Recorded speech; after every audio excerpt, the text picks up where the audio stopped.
Each of these stones represents a body capable of being nurtured by and housing the appropriate stellar power.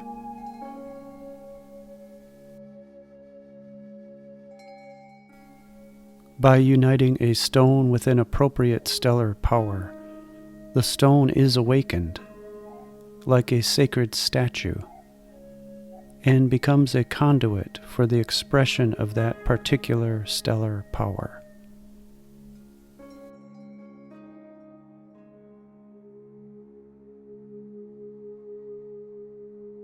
It is our power, as beings equally composed of living star fire and leaden earth, to act as the intermediary between the two, and to bring stellar light into the heart of sleeping stones.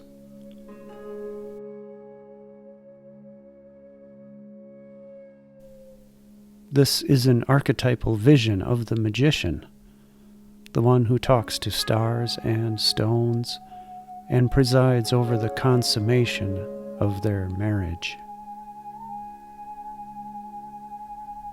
The relationship between star and stone is an ancient one. Indeed, archaeologists studying long-gone civilizations have little more to work with than immense stone megaliths and their alignment with the stars.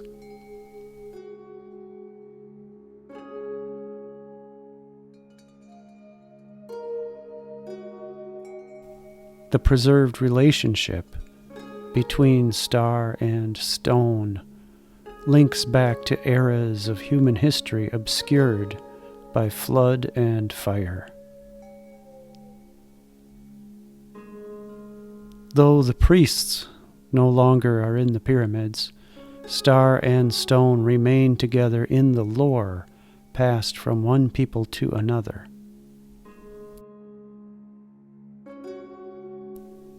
Dr. Aaron Cheek argues that much of the talismanic technology present in the medieval Picatrix can be traced back to the stone temples of ancient Egypt. The methods, a miniaturization of larger rites, the archetypal rite being the opening of the mouth, by which a stone statue was awakened with stellar power to house a god.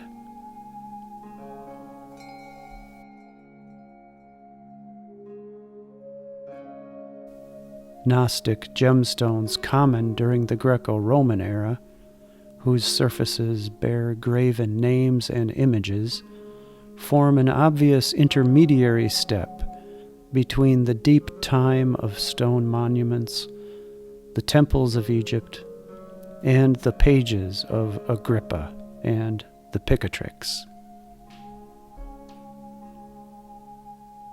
The relationship between stars and stones is crucial for the construction of talismans. Stones, like starlight, endure.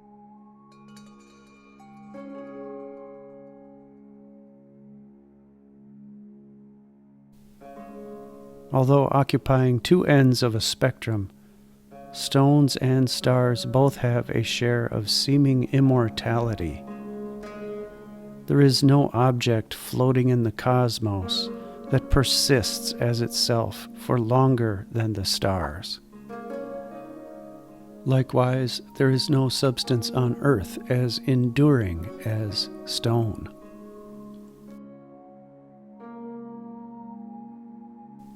While metals bend and corrode, stone endures unchanged under all but the most titanic pressures. Even then, stone often becomes only more resolute. Some of the most precious stones, such as diamonds, are born only of such forces. And here we find the core of the relationship, which is the gemstone.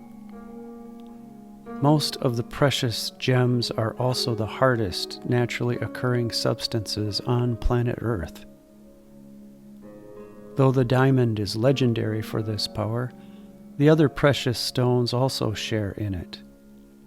Indeed, virtually all of the most valuable stones, diamond, sapphire, ruby, and emerald, rank well above a 7 on the scale of hardness, meaning that they cannot be scratched or abraded with wind-borne minerals.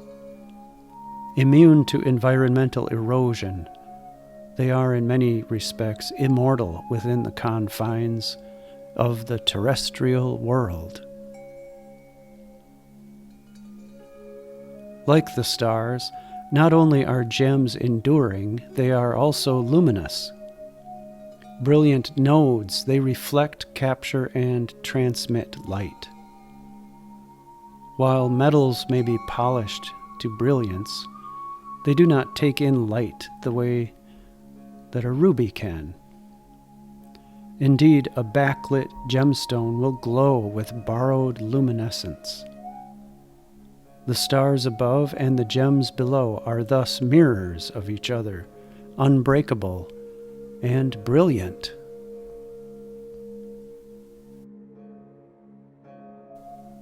This art has become rare indeed. Recent centuries have not been kind to astrology, nor to magic. In addition to their individual abuse at the hands of history, the two have also become estranged, impoverishing and limiting them both. Fortunately, the recent renaissance in each field has served not only to restore them individually, but also to reveal their historical, practical, and conceptual entanglement.